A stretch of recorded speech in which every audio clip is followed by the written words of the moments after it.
अरे ये क्या कर रही हो सुजाता? गर्मी है ना, इसीलिए बिस्तर पर बर्फ डाल रही हूँ, बिस्तर ठंडा रहेगा। मैं कितनी होशियार हूँ ना। ये सुनकर रमेश को सदमा लगा। वैसे सुहाग रात में ही उसे पता चल गया था कि उसकी बीवी बैल बुद्धि है, क्योंकि सुहाग रात में कमरे में घुसते ही सुजाता ने रमेश से कहा था, वाह जी, मुझे बहुत भूख लगी थी, इसलिए मैंने दूध पी लिया, बहुत टेस्टी लगा। पर दूध तो मुझे पीना था, यही तो रिचुअल है ना सुजाता। मैं क्या करती, मुझे भूख लगी थी, माँ ने कहा था कि कभी भूखे पेट मत सोना, इसीलिए दूध पी गई। आपको दूध पीना ही है तो रसोई में जाइए और वहां से लेकर पी लीजिए, मुझे नींद आ रही है। हाँ। सुजाता उबासी लेकर सो गई। तभी रमेश को पता चल गया था। ये तो गवार है गवार, पता नहीं माँ ने इसे मेरे लिए क्यों पसंद किया, मेरी तो जिंदगी बर्बाद होने वाली है। लेकिन रमेश को ये नहीं पता था कि गर्मी के आते ही सुजाता का दिमाग और खराब हो जाएगा। रमेश के घर में एसी नहीं था, इसीलिए सुजाता को बहुत ज्यादा गर्मी हो रही थी। अरे बाप रे, कितनी गर्मी है यहाँ, आज नींद कैसे आएगी? सुजाता की सास विमला ने कहा, गर्मी तो है बहू, लेकिन धीरे धीरे आदत पड़ जाएगी, हम भी तो सालों से यहीं पर रह रहे हैं ना। हाँ, कुछ खट्टा खाते हैं आज रात, खट्टा खाने से गर्मी कम लगती है। सुजाता तुम सांभर और चावल बनाओ। हाँ, ये सही रहेगा। घर में कद्दू है और सांबर की बाकी सब्जियां भी हैं, साथ में इमली भी है, बस सांबर थोड़ा खट्टा बनाना। ठीक है माँ जी। सुजाता रसोई में सांभर बनाने लग गई। माँ जी ने ज्यादा खट्टा बनाने के लिए कहा है, मैं सारी इमली डाल देती हूँ, खट्टा बनेगा तभी तो गर्मी कम होगी। रसोई में जितनी भी इमली थी सुजाता ने सारी डाल दी और खट्टा बनाने के लिए उसने 10 नींबू भी निचोड़ दिया। माँ जी, खाना तैयार है, आज मस्त सांबर बना है, एकदम खट्टा। हाँ यार सुजाता, खुशबू तो अच्छी आ रही है। पर खुशबू से टेस्ट का पता थोड़ी चलता है। सभी खाने के लिए बैठ गए और पहला निवाला लेते ही विमला और रमेश ने थूक दिया, थू थू थू थू, ये क्या बहू, इतना खट्टा। ये तो जहर बन गया है, जहर। इतना खट्टा कोई बनाता है क्या? आप ही ने तो कहा था जितना खट्टा बनेगा उतनी गर्मी कम लगेगी, इसीलिए बहुत खट्टा बनाया ताकि गर्मी लगे ही ना। अरे मुझसे गलती हो गई मेरी माँ, मुझे माफ कर दे। अरे आपकी माँ तो आपके पास बैठी है, आप मुझे क्यों माँ बुला रहे? मैं तो आपकी बीवी हूँ ना, बुद्धू। माँ देखो देखो, किसे बहू बनाकर लाई हो, जरा देखो। मेरे पास बोलने के लिए और कुछ नहीं है, पता नहीं कौन सी भाषा में मैं अपना दुख जाहिर करूं। क्यों, हिंदी में कीजिए।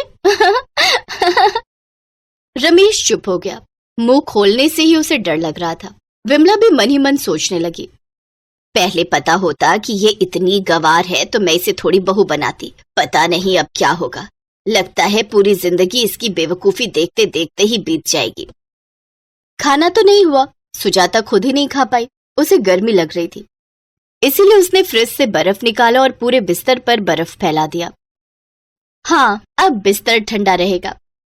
तभी रमेश कमरे में आ गया और ये देखकर पूछा, अरे ये क्या कर रही हो सुजाता? गर्मी है ना, इसीलिए बिस्तर पर बर्फ डाल रही हूँ, बिस्तर ठंडा रहेगा। मैं कितनी होशियार हूं ना। सुजाता भीगे बिस्तर पर ही सो गई। रमेश गुस्सा होकर बाहर सोफे पर सो गया। ठीक से खाने को भी नहीं मिलता और रात को बिस्तर पर सोने को भी नहीं मिलता, जिंदगी बर्बाद हो गई है मेरी। ऐसे ही सुजाता की बेवकूफी का सिलसिला चलता रहा। रमेश और बिमला दोनों परेशान हो गए। रमेश ने बिमला से कहा, माँ एक एसी खरीदना पड़ेगा, नहीं तो गर्मी में इसका दिमाग काम करना ही बंद कर देगा। हाँ सही कहा बेटा, लेकिन तेरे पास पैसे हैं? ऑफिस में बोनस की बात चल रही है, बोनस मिलते ही एसी खरीद लूंगा, शायद आज ही मिल जाएगा बोनस। अच्छा, कौन सा एसी खरीदेंगे हम? विंडो एसी, मतलब खिड़की की जगह पर लगाया जाएगा उसे। अच्छा, वो कैसे काम करता है? खिड़की के बाहर से गर्म हवा ठंडा करके वो कमरे में अंदर भेजेगा। अरे वाह, मस्त है, फिर तो गर्मी नहीं लगेगी। लेकिन ऑफिस पहुंचते ही रमेश ने देखा कि मोहन अपना बैग लेकर बाहर आ रहा था। उसका चेहरा उतरा हुआ था। क्या बात है मोहन, तुझे बोनस नहीं मिला? अरे बोनस तो छोड़ो, मुझे काम से ही निकाल दिया। क्या बात कर रहे? और क्या, शुक्र करो कि तुम्हारी नौकरी नहीं गई, बोनस के बारे में तो भूल ही जाओ। मोहन को बोनस नहीं मिला, घर में एसी नहीं आया। अगले दिन रमेश दुखी होकर ऑफिस के लिए निकल गया और बिमला मंदिर के लिए निकल गई। जाते वक्त बिमला ने सुजाता से कहा, बहू मैं मंदिर जा रही हूँ, तुम कुछ उल्टा सीधा काम मत करना। ठीक है माँ जी, आप निश्चिंत होकर जाइए। बिमला के जाते ही सुजाता ने देखा कि घर के बाहर बहुत सारे नारियल के लंबे लंबे पत्ते पड़े हुए थे। उसने सोचा, पेड़ के नीचे खड़े होने पर ठंडा लगता है, इसका मतलब पेड़ के पत्ते हवा को ठंडा कर देते हैं। क्यों ना एसी की जगह इन्हीं पत्तों को खिड़की पर लगा दूं। सुजाता इधर उधर से पत्ते लाने लगी और उसके बाद उसने उन पत्तों को खिड़कियों पर लगा दिया और उन पर पानी छिड़क दिया।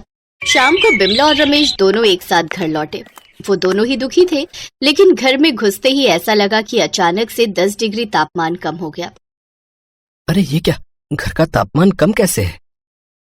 वही तो, एसी के बिना घर ठंडा कैसे हो गया? तभी सुजाता ने हंसते हुए कहा, ये सब मेरा कमाल है, ये देखो।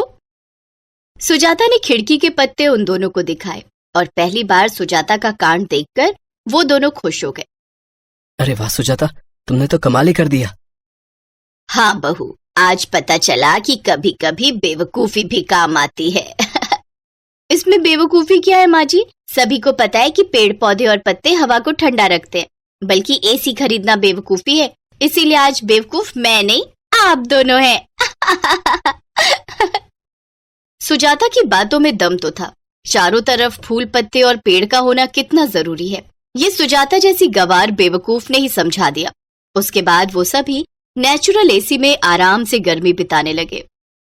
अगर आपको हमारी कहानी पसंद आए तो इस वीडियो को लाइक शेयर सब्सक्राइब करें और कमेंट जरूर करें।